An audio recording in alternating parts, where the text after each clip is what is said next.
Hello, crafty friends. It's Courtney Brickner, and I am the face, the CB behind the Crafty Brick. Welcome to my YouTube channel. I'm so happy that you're here because I have something very fun to share with you today. If you just got over here from Corey, then you already have the first step of Operation Get Cute at the Pool down. She showed you how to make flip-flops. If you missed her video, you can check the link below in my description and you can check it out there. But what I'm going to show you today is phase 2 of Get Cute for the Pool, how to do sublimated towels. Now, I have done some towels and made a lot of mistakes in making them. So I wanted to share some of those mistakes and share some tips that I have that can help you have better success with making your towels. So here's a towel that I started with, and I'll just show you. That's definitely not what you want at the pool. So I kept trying and I got that. No. Then I tried again, and let's see, I got this. I mean, you just see all of the press lines, and the color where I pressed is a different color. So I tried a white towel. Check this out. I mean, that's laughable how bad that is. Look, you can see exactly where my paper was. You can see exactly where my press was. This one, my press was way too hot. And then I tried again.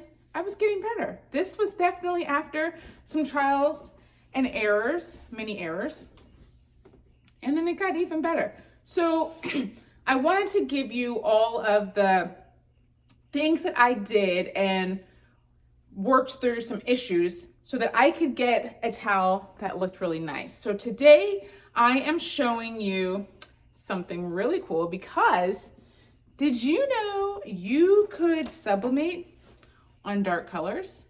You can. You can't do multiple colors. Like if I wanted to do like a pink or a red or yellow, you definitely can't do that on dark color, but you can do black. So I'm gonna show you today how to customize a towel with a name so you can be super cute at the pool with your custom towel and your custom flip-flops. And I'm gonna show you how you can make it so you don't have those harsh press lines and variations in colors after you press it. So if you're interested in that, then come on and let me show you how to do it. So tip number 1 is the temperature for your heat press. A lot of times when you're doing sublimation, you're typically working with, 380, 390, 400 degrees, and that's fine for a lot of substrates. But when you are working with these microfiber towels, that 400 degrees is way too high. And I didn't know that when I tried it. So when I was doing this one was actually at 400 degrees. And what I also found out is that my press runs hot. So right now I've got my press set to 364 degrees. We'll use my heat gun and we'll see that it's actually reading 375 degrees. So it runs about 9 degrees, like 8 to 10 degrees warmer than what it's actually set typically. So when I had it set to 400, it was really at like 410 degrees. So that's why it kind of burned this color into the white towel. So that was part of the problem. And with this one as well, I had it set really high and it made the color of the towel change slightly.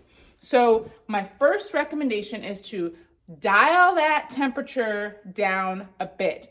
These are about 375 degrees that we use to press these. 375 degrees for 60 seconds.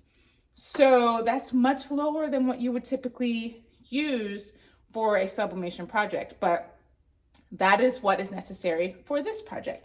So tip number 1 is bring down that heat. Tip number 2, bring down that pressure. This particular project is extremely light pressure. This press has the sure pressure, so I know what the pressure is, and it's actually set to 0.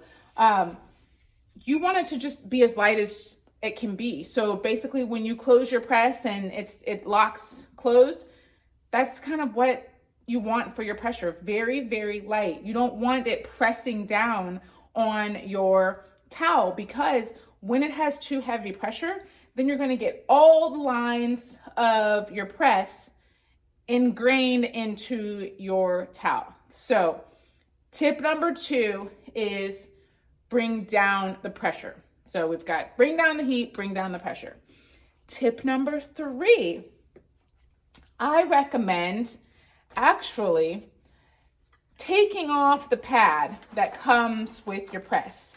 So I have got this on here. Let's go ahead and take this off. Set it aside. I like to use a pressing pillow instead.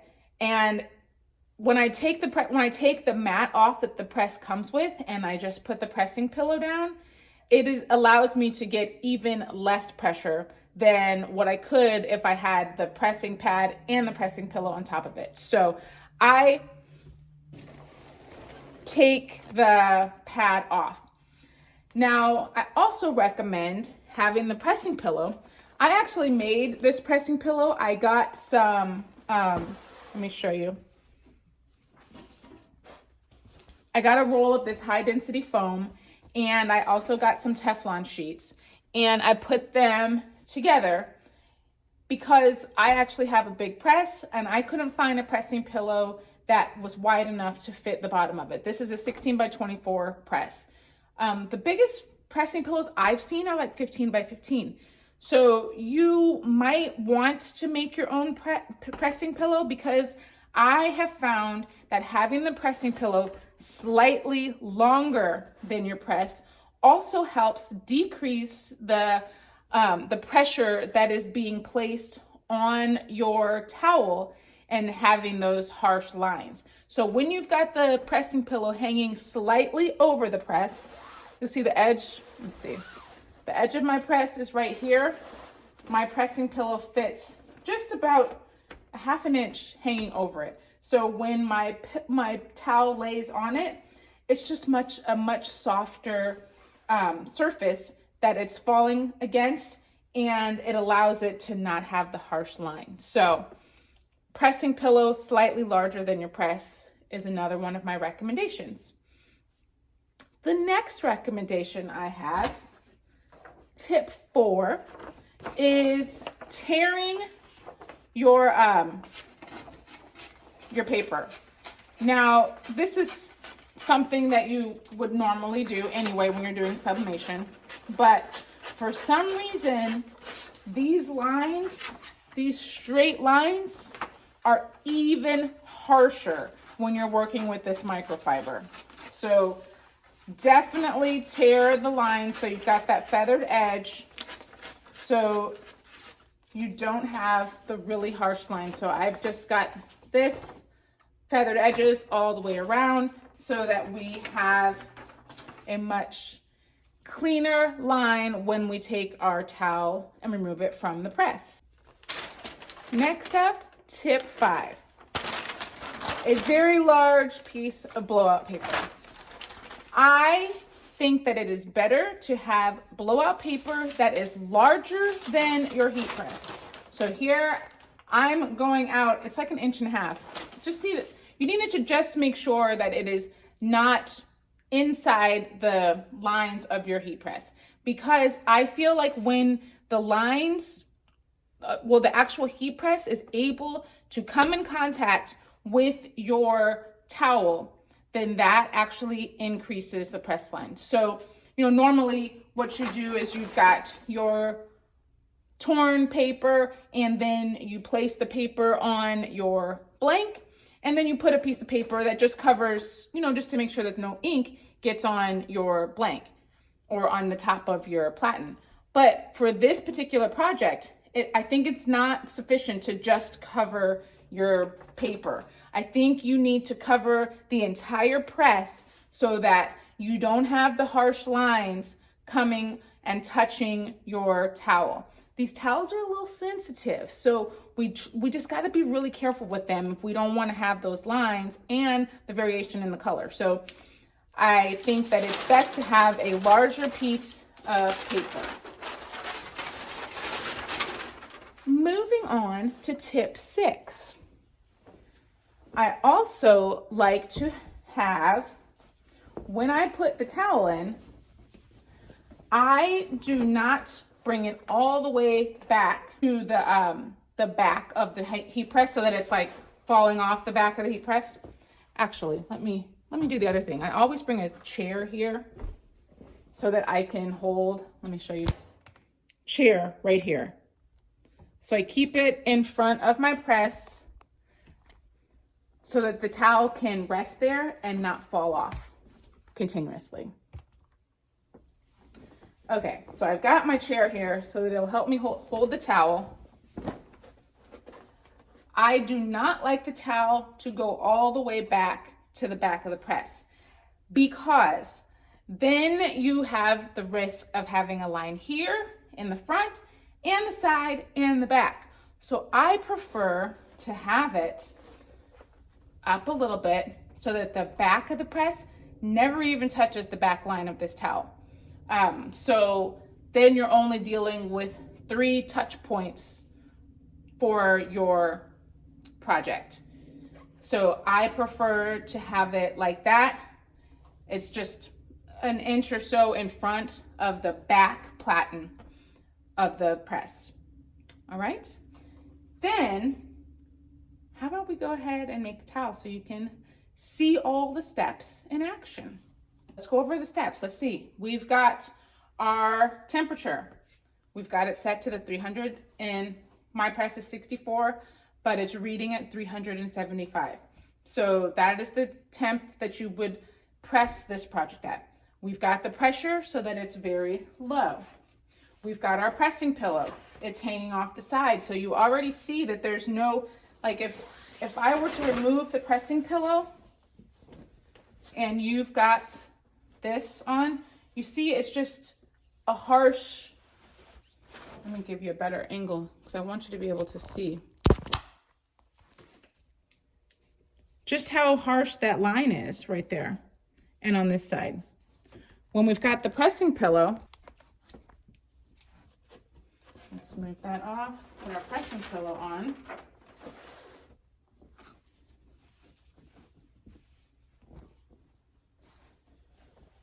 All right.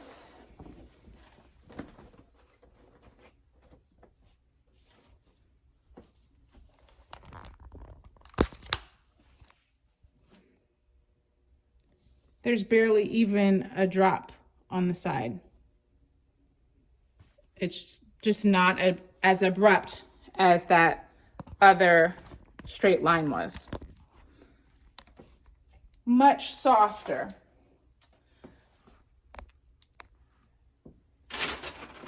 All right, so where's my paper? Oh, it's on the floor here.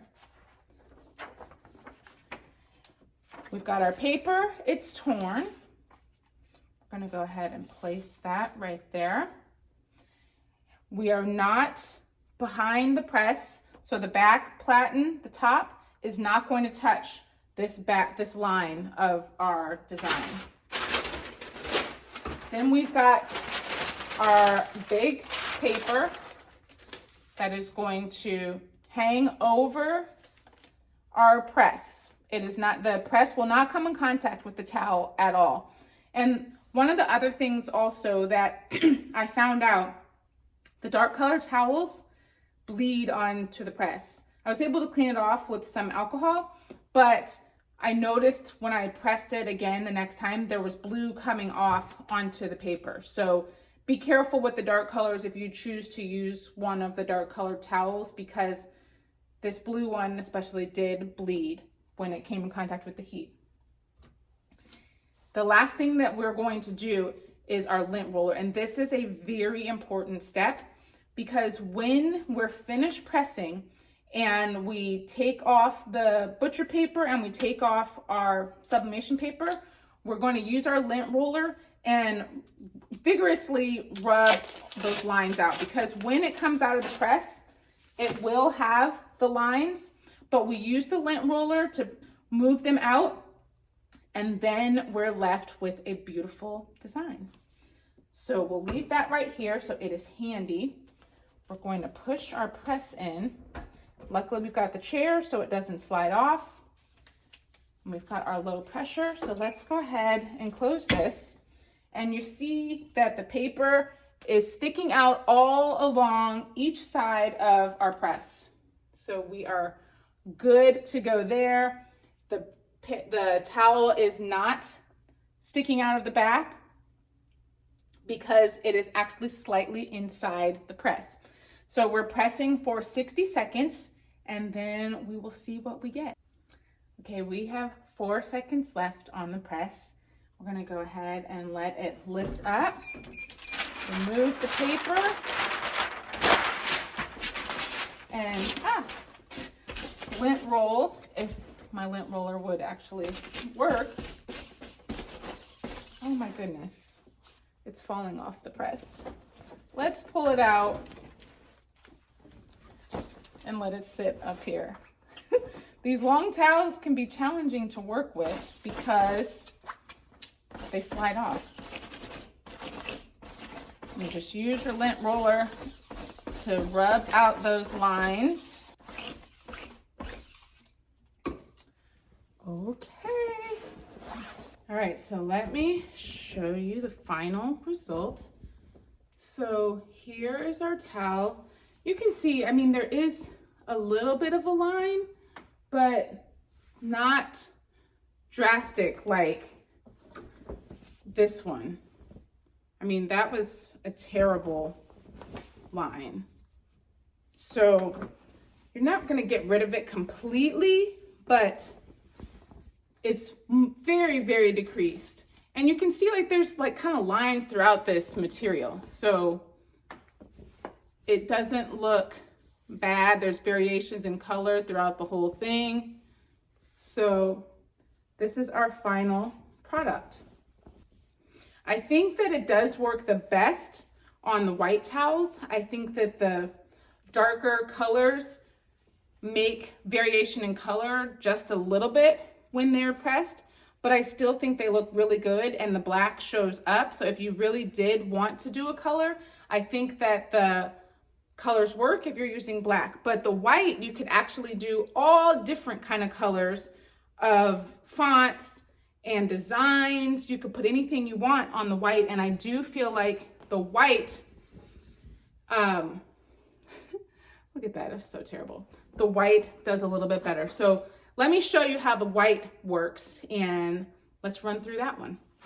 To make this white towel, I'm using the exact same process that I used for the blue one, so I'm just going to speed through this process. I have the pressing pillow, I've got the time, temp, pressure the same, I use the tearing the edges and butcher paper, and I use the lint roller.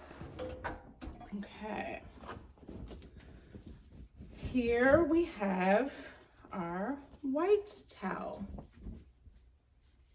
So you see even less marks on this one. Can barely see anything on this one.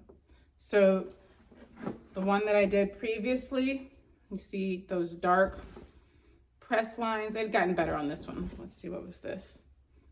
You could see the press lines on there, but this one, no press lines. Super cute. And this fabric is so fluffy. I love it. So that is how you decrease press lines in your beach towels. So here's our blue beach towel, and here's our white one. White definitely works better, but the darker colors work. So if that's what you want, then it's definitely an option.